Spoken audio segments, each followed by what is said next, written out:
Hello students. अपना BST में क्या चल रहा है? Chapter number 6 staffing. स्टाफिंग के बारे में पढ़ चुके हम और एचआरएम के बारे में पढ़ चुके हैं। एचआरएम क्या होता है? Human resource management. नेक्स्ट आता है स्टाफिंग प्रोसेस। स्टाफिंग प्रोसेस में कौन कौन से स्टेप्स आते हैं वो देखेंगे। स्टाफिंग एक बहुत ही लेंथी प्रोसेस है। इसमें 8 स्टेजेस होती हैं। 8 स्टेजेस को कंप्लीट करना होता है। आज की क्लास में हम फर्स्ट 4 स्टेजेस को देखेंगे, ठीक है। उनको कैसे किया जाता है वो सब चीज़ें सीखेंगे। As you are now aware, the prime concern of the staffing function in the management process is the timely fulfillment of manpower requirements within an organization। यानी कि एक ऑर्गेनाइजेशन में मैन पावर को टाइमली फुलफिलमेंट करना staffing process के अंदर आता है। यही एक एचआर मैनेजमेंट का काम है। These requirements may arise in case of starting a new business or expanding the existing one को बढ़ाने के लिए और किसी नए बिजनेस को स्टार्ट करने के लिए तब ऐसी रिक्वायरमेंट आती है। और they may rise as a matter of the need of replacing those who quit. जो छोड़ जाते हैं उनकी रिप्लेसमेंट के लिए भी रिक्वायरमेंट होती है। Retire or transferred or promoted from or are fired from the job. इन सब के केसेस में हमें क्या रिक्वायरमेंट पड़ती है? स्टाफिंग की रिक्वायरमेंट पड़ती है और पीपल की मैन पावर की रिक्वायरमेंट पड़ती है। तो हम स्टाफिंग के टास्क को फॉलो करते हैं। In any case need for right person for right job hardly needs an over emphasise but just as the phrase water water everywhere and not a drop to drink. ठीक है, इस phrase की तरह मतलब लोग तो बहुत सारे बट उनमें से अच्छे लोगों को ढूंढना वो एक इम्पोर्टेंट टास्क है, वो एक डिफिकल्ट टास्क हो जाता है। Amplifies the fact that despite 2/3 of the earth being water, earth पे 2/3 पोर्शन वाटर है बट उसमें ड्रिंकेबल वाटर कितना है? वो बहुत कम है। So may also be said of finding the right person for the right job. As such it is important to appreciate staffing as a process that starts from understanding the manpower requirement। कहाँ से start होती है? जब understand करते हैं क्या man power की कितनी रिक्वायरमेंट है within the organisation and identifying potential source from where it can be met. यानी कि पोटेंशियल सोर्स कहाँ से हम मैन पावर को अट्रैक्ट कर सकते हैं अपने पास, जो रिक्रूटमेंट के लिए आए। Either from within the organisation और फ्रॉम आउटसाइड, या तो ऑर्गेनाइजेशन के अंदर से प्रमोशन करके या बाहर से। And given that the right person is scarce. ठीक है, राइट पर्सन क्या है? बहुत कमी है उन पर्सन की। There is need to market the job की मार्केट करना and the organisation to the people. Even in situations where a single job vacancy might attract a few hundreds of the applicants, there is a challenge of selecting the most appropriate one। Freshly appointed person might need orientation and training to familiarize them with the way the things are done in an organization। ठीक है, तो अगर कोई fresh बंदे को हम recruit करते हैं तो उसको ट्रेनिंग वगैरह की फैसिलिटी प्रोवाइड करनी पड़ेगी, जिससे उसको पता चलेगा कि किस हिसाब से बिजनेस ऑर्गेनाइजेशन में काम होता है।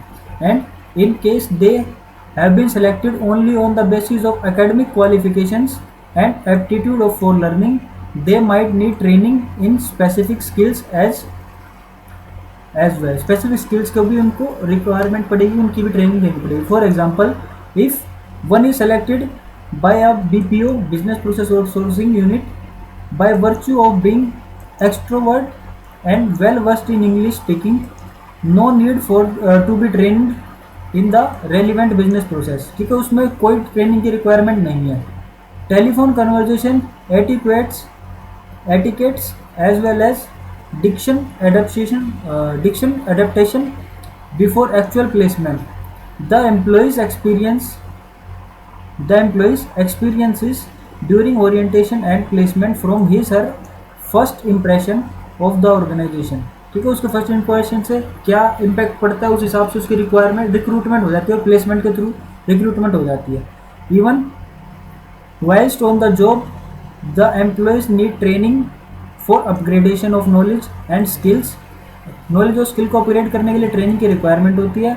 और and for preparing for higher responsibility, so staff training and development is another important aspect of staffing process. ठीक है, तो ट्रेनिंग और डेवलपमेंट भी स्टाफिंग का एक पार्ट होता है। What follows is a brief description of the above stage. First comes कौन सी स्टेज आती है? Estimating the man power requirement. कितनी मैन पावर की रिक्वायरमेंट है, सबसे पहले इसका एस्टिमेट लगाना। ना तो ज़्यादा मैन पावर रिक्रूट करनी है हमें, ना ही कम रिक्रूट करनी है, एग्जैक्ट जितनी रिक्वायरमेंट होती है उतने बंदों को रिक्रूट करना होता है। You are aware that while designing the organizational structure, we undertake an analysis of the decision-making levels, activities, as well as relationship among them, with a view to evolving the horizontal and vertical dimension of the structure. Horizontal और vertical dimensions decide होते हैं कहाँ पे? जब organization structure बनाते तब। Thus, various job positions are created. उसकी वजह से different positions create होती हैं। Clearly, performance of each job necessitates the appointment of a person with a specific set of educational qualification, skills, prior experience and so on। ठीक है, हर एक post के लिए डिफरेंट टाइप की रिक्वायरमेंट्स होती हैं। ये आपकी एकेडमिक एजुकेशनल क्वालिफिकेशन चाहिए, इतनी स्किल्स चाहिए, इतना एक्सपीरियंस होना चाहिए। ठीक है, thus understanding manpower requirements is not merely a matter of knowing how many person we need but also what type. ये नहीं कि कितने पर्सन्स की रिक्वायरमेंट होनी चाहिए, बट ये भी पता होना चाहिए किस टाइप का बंदा चाहिए। Even that we need to encourage womens, persons from backward communities and person with special abilities such as physically challenged, visual and hearing impaired। ठीक है, उन सबको भी मौका देना चाहिए to assume responsible position in our organisations. There is a need to understand and if the need to be to redefine manpower requirements accordingly. जैसे requirement है उसके हिसाब से उसको रीडिफाइन किया जा सकता है। Can you think why should we encourage such a diversity in our work in the workforce? Operationally understanding the manpower requirements would necessitate workload analysis on the one hand. एक hand पे कितना workload होगा उसके हिसाब से उसकी requirement और qualification decide करी जाती है। The workforce analysis on the other, overload analysis would enable an assessment of the number and type of human resource necessary for the performance of various job. ठीक है, तो वर्कलोड एनालिसिस से हम क्या find out करते हैं कि कितने नंबर ऑफ पीपल की रिक्वायरमेंट होगी एक काम को कंप्लीट करने के लिए। ठीक है, and accomplishment of organizational objective. Workforce analysis would reveal the number and type available. In fact, such an exercise would reveal whether we are understaffed, overstaffed और optimal staffed। इसी से हमारा डिसाइड होगा कि हम understaffed है, overstaffed है या optimal staffed है, यानी कि जितना रिक्वायरमेंट है उतने हैं। It may be pointed out that neither overstaffing nor understaffing is a desirable situation। कोई सी भी सिचुएशन नहीं होनी चाहिए, ना ज़्यादा से जरूरत से ज़्यादा इंसान होने चाहिए, मतलब वर्कफोर्स होनी चाहिए, ना ही कम होनी चाहिए। Can you think why? In fact this exercise would form the basis of our subsequent staffing actions। A situation of overstaffing somewhere would necessitate employees removal और transfer elsewhere। ठीक है, इससे क्या होगा कि हम एम्प्लॉय को रिमूव कर देंगे, निकाल देंगे जॉब से, या उसका ट्रांसफर कर देंगे। A situation of understaffing would necessitate that starting the recruitment process, however, before that can be done। ठीक है, तो शुरुआत में हमें रिक्वायरमेंट ज़्यादा हो जाती है। It is important to translate the manpower requirements into specific job description and the desirable profile of its occupant. The desired qualification, experience, personality characteristics and so on, ये सब की रिक्वायरमेंट होती है, वो सब पहले डिसाइड होता है। This information becomes the base for looking potential employees. ठीक है, तो बेस बन जाता है किसके लिए? जो मैन पावर की रिक्वायरमेंट है उस पर क्या क्वालिफिकेशन, क्या कैरेक्टरिस्टिक्स, क्या एक्सपीरियंस होना चाहिए, जिसके बेसिस पे हम रिक्रूट कर सकते हैं। नेक्स्ट स्टेप आता है रिक्रूटमेंट। रिक्रूटमेंट में भी defined as the process of searching for prospective employees. Search करना कि ये एक एम्प्लॉय हो सकता है, यानी कि मार्केट में जो इंसान जो वर्कफोर्स घूम रही है रिक्रूटमेंट के, मतलब जिनको जॉब चाहिए उनको सर्च करना होता है। And stimulating them to apply for job in the organisation, तो उनको इन्फ्लुएंस करना कि वो अप्लाई करें। The information generated in the process of writing the job description and the candidate profile may be used for developing the situations vacant advertisement. The advertisement may be displayed on the factory, factory के gate पे display कर सकते हैं उसको। It may be got published in print media और flashed इन electronic media. ठीक है, requirement recruitment की रिक्वायरमेंट को हम कहीं भी फ्लैश करा सकते हैं। This step involves locating the potential candidate and और determining the source of potential candidates. In fact, there are a large number of recruitment avenues available to a firm which would be discussed later. ठीक है, different type की position जहाँ जहाँ से हम search कर सकते हैं उसको हम बाद में पढ़ेंगे when we talk about various source of recruitment. The essential objective is to create a pool of prospectives. Pool of prospective job candidates. Both internal and external source of recruitment may be explored. Internal source may be used as a limited extent for fresh talent or wider choice external source is used. ठीक है, तो external source से भी हम recruitment कर सकते हैं और इंटरनल सोर्स से भी रिक्रूटमेंट कर सकते हैं। नेक्स्ट आता है selection.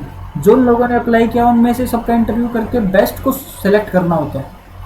Selection is the process of choosing from among the pool of prospective job candidate developed at the stage of recruitment. Recruitment stage में जितने लोगों की application आई है उनमें से select करना best को। Even in case of highly specialized jobs where the choice space is very narrow, the rigor of the selection process serves two important purposes. कौन कौन से दो पर्पजेज होते हैं? It ensure that the organisation gets the best among the available, जो सबसे best होगा उसको चूज किया जाएगा। It enhances the self esteem and prestige of those selected and conveys to them the seriousness with which the things are done in organisation. ठीक है, जिसके हिसाब से बिजनेस ऑर्गेनाइजेशन में आगे चीज़ें चलेंगी। The rigour involves a host of tests and interviews described it later. ठीक है, उनको बाद में रिक्रूटमेंट प्रोसेस में देखेंगे क्या क्या टेस्ट होते हैं और इंटरव्यूज होते हैं जिनके बाद फाइनल सिलेक्शन होता है। Those who are able to successfully negotiate the test and interviews are offered an employment contract. जो उनका टेस्ट सक्सेसफुल हो जाता है उनको एक एम्प्लॉयमेंट कॉन्ट्रैक्ट पे दिया जाता है और return document containing the offer of employment, जिसमें एम्प्लॉयमेंट का यानी उसको जॉब दी जाती है, the terms and conditions and the date of joining जिसमें लिखी होती है। Placement and orientation. Joining a job marks the beginning of socialisation of employee at work place. ठीक है, तो उसका ज्वाइनिंग करना सोशलाइजेशन हो जाता है वर्क प्लेस पे। The employee is given a brief presentation about the company and is introduced with his superiors, subordinates and colleagues. जो उसके साथ काम करेंगे वो colleagues, जो उससे ऊपर होंगे वो superiors, जो उसके नीचे काम करेंगे वो subordinates. It is taken around the workplace then given the charge of job for which he has been selected. उसका चार्ज दे दिया जाता है उसको। This process of familiarization is very crucial and may have a lasting impact on his decision to stay and on his job performance। ठीक है, उसके ऊपर बहुत इफेक्ट पड़ता है किसका? जब उसका इंट्रोडक्शन कराया जाता है तो। Orientation is thus introducing the selected employees to other employees and familiarize him with rules and policies of the organization। उनको रूल रेगुलेशंस के साथ फैमिलराइज कराना ओरिएंटेशन प्रोसेस में आता है। Placement refers to the employees occupying the position or post for which the person has been selected। ठीक है, orientation में ये सब स्टेप्स आते हैं। क्लियर है? बाकी के 5 स्टेप वो 4 स्टेप वो करेंगे कल की क्लास में।